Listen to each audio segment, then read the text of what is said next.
السلام عليكم ورحمة الله تعالى وبركاته. maanta bartayda youtube-ka waxaan idinku soo gudbinayaa shan shay haddaad samaysid maalin walba aad guulaysanaysid aakhiriya ifkaba. ugu horreyn waa inaad ilaahay tala saarataa amarkiisa iyo salaadiisa wuxuu ku farayelina aad tukataa. tan labaad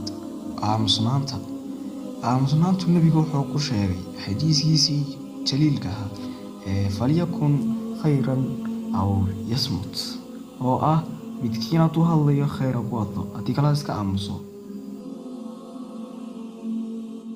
ta saddexaad waa akhrintu faa'iidooyin badan bay leedahay. markasta oo akhrisatidna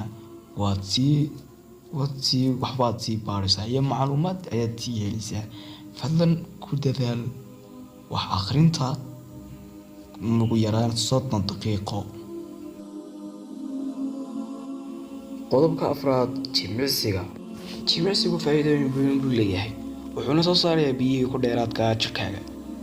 markaa ku dadaal jimicsiga ugu yaraan ilaa 30 daqiiqo subaxdii, waayo subaxdii ayay fiican tahay in la jimicsado.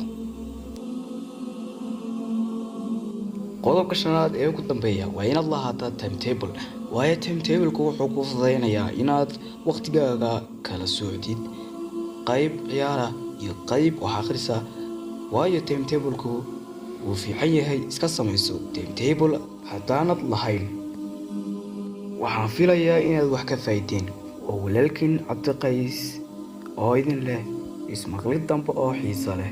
wassalaamu calaykum waraxmatullaahi وبركاته.